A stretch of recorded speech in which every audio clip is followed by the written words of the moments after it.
YouTube channel नन्ही सहपाठी पर आप सभी का हार्दिक स्वागत है। ये जो क्लास है क्लास 12th के लिए आपकी क्लास है एनसीईआरटी की पॉलिटिकल साइंस राजनीतिक विज्ञान। तो राजनीतिक विज्ञान की अगर आप तैयारी कर रहे हो और आपका मीडियम हिंदी है तो ये आप ही के लिए वीडियो बनी है, आप ही के लिए क्लासेस चली हुई है। स्पेशल क्लास आपके, चाहे फिर आप किसी भी बोर्ड से बिलोंग करते हो, अगर आपने पॉलिटिकल साइंस का जो मीडियम है वो हिंदी रखा हुआ है। तो आज हम चैप्टर नंबर 7 के एमसीक्यू डिस्कस करने वाले हैं। इससे पहले 6 चैप्टर के हमने ऑलरेडी डिस्कस कर लिए हैं। इसकी पीडीएफ भी आपके लिए अवेलेबल है। अगर आपको पीडीएफ चाहिए, वो वीडियो के डिस्क्रिप्शन में लिंक है, वहाँ पर आपको पीडीएफ मिलेगी। चलिए, जो भी बच्चे चैनल पर नए हैं और इस तरह की वीडियो अगर आपको चाहिए तो चैनल को सब्सक्राइब करके रखिए। ये चैप्टर नंबर 7 हमारा आता है वैश्वीकरण यानी ग्लोबलाइजेशन।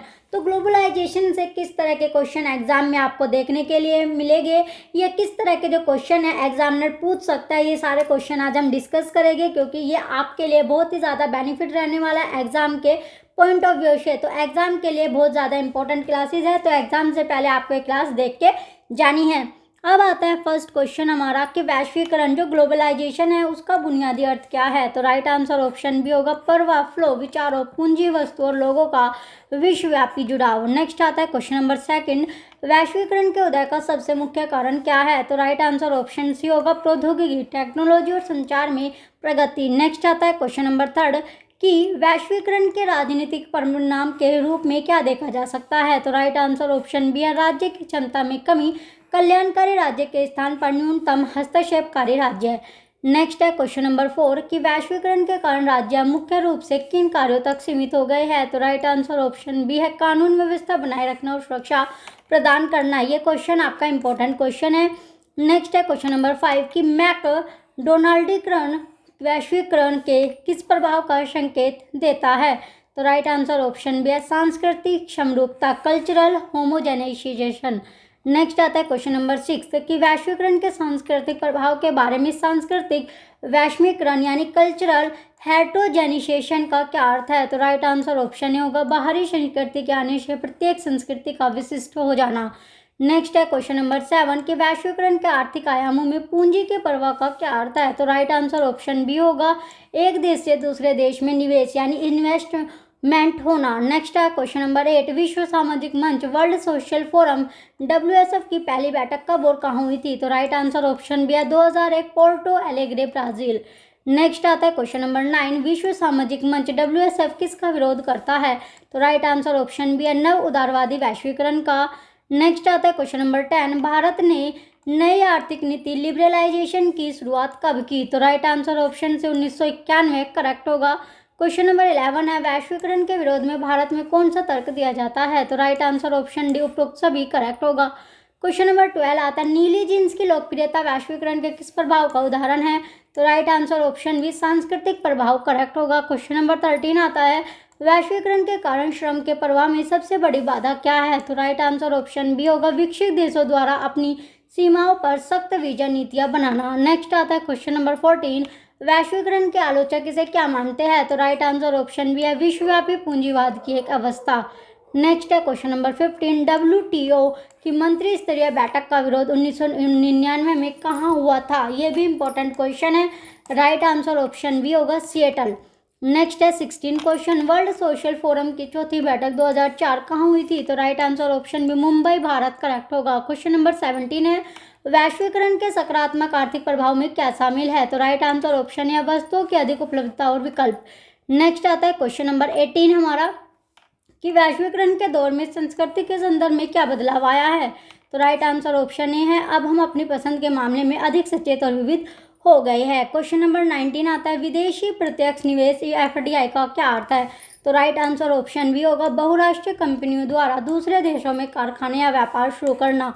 नेक्स्ट है क्वेश्चन नंबर 20 वैश्वीकरण ने भारत को कैसे प्रभावित किया है। तो राइट आंसर ऑप्शन डी उपयुक्त सभी करेक्ट होगा। क्वेश्चन नंबर 21 है वैश्वीकरण की प्रक्रिया में विचारों का प्रवाह किस माध्यम से सबसे तेज हुआ है। तो राइट आंसर ऑप्शन बी होगा इंटरनेट और सोशल मीडिया। नेक्स्ट है 22 क्वेश्चन संरक्षणवाद यानी प्रोटेक्शनिज्म का वैश्वीकरण से क्या संबंध है। तो राइट आंसर ऑप्शन बी है यह अपने घरेलू उद्योगों को विदेशी प्रतिस्पर्धा से बचाने के लिए वैश्वीकरण का विरोध करता है। नेक्स्ट है 23 क्वेश्चन, वैश्वीकरण के कारण अमीर और गरीब देशों के बीच क्या हो रहा है? तो राइट आंसर ऑप्शन ए होगा आर्थिक असमानता बढ़ रही है। क्वेश्चन नंबर 24 आता है, वैश्वीकरण एक बहुआयामी यानी मल्टी डायमेंशनल अवधारणा है, इसका क्या मतलब है? तो राइट आंसर ऑप्शन बी होगा इसके राजनीतिक, आर्थिक और सांस्कृतिक तीनों प्रभाव है। क्वेश्चन नंबर 25 आता है, भारत में वैश्वीकरण का विरोध मुख्य रूप से कौन कर रहा है? तो राइट आंसर ऑप्शन डी उपरोक्त सभी करेक्ट होगा। क्वेश्चन नंबर 26 आता है, निम्नलिखित में से कौन सा वैश्विक संपदा यानी ग्लोबल कॉमन्स वैश्वीकरण से जुड़ी चिंताओं में शामिल है? तो राइट आंसर ऑप्शन डी उपरोक्त सभी करेक्ट होगा। क्वेश्चन नंबर 27 है, वैश्वीकरण के कारण दुनिया क्या बनती जा रही है? तो राइट आंसर ऑप्शन है एक छोटा गांव यानी ग्लोबल विलेज। नेक्स्ट है 28 क्वेश्चन, ब्रेन ड्रोन का वैश्वीकरण से क्या संबंध है? तो राइट आंसर ऑप्शन भी होगा कुशल और शिक्षित लोगों का अपने देश को छोड़कर दूसरे देश में जाकर बसना। नेक्स्ट आता है 29 क्वेश्चन, वैश्वीकरण के आर्थिक विरोधियों का क्या मानना है? तो राइट आंसर ऑप्शन डी उपरोक्त सभी करेक्ट होगा। क्वेश्चन नंबर 30 है, सांस्कृतिक प्रभुत्व कल्चरल हेजिमोनी का क्या अर्थ है? तो राइट आंसर ऑप्शन भी होगा शक्तिशाली देशों की संस्कृति का कमजोर देशों पर हावी होना। क्वेश्चन नंबर 31 आता है, वैश्वीकरण के राजनीतिक प्रभाव के रूप में ई गवर्नेंस क्या है? तो राइट आंसर ऑप्शन ए होगा इंटरनेट के माध्यम से शासन और सरकारी सेवाएं प्रदान करना। क्वेश्चन नंबर 32 आता है, वैश्वीकरण की शुरुआत भारत में किस प्रधानमंत्री के कार्यकाल में प्रभावी रूप से हुई? तो राइट आंसर ऑप्शन भी होगा पीवी नरसिम्हा राव। नेक्स्ट है क्वेश्चन नंबर 33 कि मल्टीनेशनल कॉरपोरेशन एमएनसी किसे कहते हैं? तो इसका राइट आंसर ऑप्शन भी होगा जो एक से अधिक देशों में अपना व्यापार और उत्पादन संचालित करे। नेक्स्ट है 34 क्वेश्चन कि वैश्वीकरण के आलोचकों के अनुसार राज्य की जिम्मेदारी अब किसके प्रति बढ़ गई है? तो राइट आंसर ऑप्शन भी होगा वैश्विक बाजार और बड़ी कंपनियों के हितों के प्रति। नेक्स्ट है 35 क्वेश्चन, वैश्वीकरण के कारण भारत के खाद्य सुरक्षा पर क्या प्रभाव पड़ने की आशंका जताई जाती है? तो राइट आंसर ऑप्शन भी होगा नकदी फसलों यानी कैश क्रॉप्स को बढ़ावा देने से खाद्यान्न की कमी होना। नेक्स्ट है 36 क्वेश्चन कि दक्षिणपंथी आलोचक वैश्वीकरण का विरोध क्यों करते हैं? तो इसका राइट आंसर ऑप्शन भी होगा क्योंकि उन्हें डर है कि इससे स्वदेशी संस्कृति और परंपराएं नष्ट हो जाएगी। नेक्स्ट है क्वेश्चन नंबर 37 कि एक और दुनिया मुमकिन है, अनदर वर्ल्ड इज पॉसिबल, यह नारा किसका है? तो राइट आंसर ऑप्शन भी होगा विश्व सामाजिक मंच WSF का। नेक्स्ट है 38 क्वेश्चन, वैश्वीकरण में वस्तुओं के प्रभाव का क्या लाभ है? तो राइट आंसर ऑप्शन ए होगा उपभोक्ता के पास अब अधिक विकल्प और बेहतर गुणवत्ता है। नेक्स्ट है 39 क्वेश्चन कि वैश्वीकरण के कारण राज्यों के बीच प्रतिस्पर्धा का क्या परिणाम हुआ? तो राइट आंसर ऑप्शन ए होगा राज्यों ने विदेश निवेश आकर्षित करने के लिए करों यानी टैक्सेस में कटौती की है।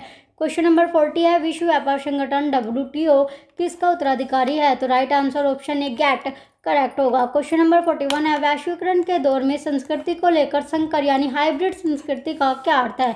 तो राइट आंसर ऑप्शन भी होगा स्वदेशी और विदेशी संस्कृतियों का मिश्रण जैसे खादी, कुर्ता और जींस। नेक्स्ट आता है 42 क्वेश्चन, वैश्वीकरण में सॉफ्टवेयर के क्षेत्र में भारत की स्थिति क्या है? तो इसका राइट आंसर ऑप्शन ए होगा भारत एक प्रमुख निर्यातक और शक्ति है। नेक्स्ट है 43 क्वेश्चन की वैश्वीकरण का सामाजिक सुरक्षा पर क्या नकारात्मक प्रभाव पड़ा है? तो राइट आंसर ऑप्शन ए होगा पेंशन और स्वास्थ्य सुविधाओं जैसे कल्याणकारी कार्यों में कटौती। नेक्स्ट आता है क्वेश्चन नंबर 44 कि निम्नलिखित में से कौन सा वैश्वीकरण का एक कारण नहीं है? तो इसका राइट आंसर ऑप्शन डी पत्थर के औजार करेक्ट होगा। अब आता है क्वेश्चन नंबर 45 की वैश्वीकरण के समर्थकों का तर्क है कि इससे, तो इसका राइट आंसर ऑप्शन डी उपरोक्त सभी करेक्ट होगा। क्वेश्चन नंबर 46 है, वैश्वीकरण ने मजदूरों की स्थिति पर क्या प्रभाव डाला है? तो राइट आंसर ऑप्शन होगा कुशल मजदूरों को लाभ हुआ है जबकि अकुशल मजदूरों के सामने रोजगार का संकट बढ़ा है। नेक्स्ट है 47 क्वेश्चन, वैश्वीकरण के विरोध का एक बड़ा मंच नर्मदा बचाओ आंदोलन क्यों बना? तो इसका राइट आंसर ऑप्शन ए होगा क्योंकि यह विदेशी निवेश से बने बड़े बांधों का विरोध करता था। नेक्स्ट आता है क्वेश्चन नंबर 48 कि वैश्वीकरण के राजनीतिक आयाम में तकनीक राज्य को कैसे मजबूत बनाती है? तो इसका राइट आंसर ऑप्शन होगा राज्य अब नागरिकों के बारे में अधिक जानकारी और डेटा रख सकता है। क्वेश्चन नंबर 49 आता है वैश्वीकरण के कारण दुनिया में अंग्रेजी भाषा का प्रसार किसका हिस्सा है? तो इसका राइट आंसर ऑप्शन भी है सांस्कृतिक प्रभुत्व। नेक्स्ट आता है क्वेश्चन नंबर 50 वैश्वीकरण के भविष्य के बारे में विद्वानों का क्या महत्व है? तो राइट आंसर ऑप्शन भी होगा यह एक निरंतर चलने वाली प्रक्रिया है जिसे पूरी तरह रोकना मुश्किल है, बस उसे बेहतर प्रबंधित किया जा सकता है। ये लास्ट क्वेश्चन आपका था। जो भी बच्चे चैनल पर नए हैं और इस तरह की वीडियो पाना चाहते हैं तो उसके लिए चैनल को सब्सक्राइब करके रखें, नोटिफिकेशन भी आपको ऑन करके रखना है। और अगर आपको इसका PDF चाहिए तो वो वीडियो के डिस्क्रिप्शन में जो लिंक है वहाँ से आपको मिलेगा। Thank you.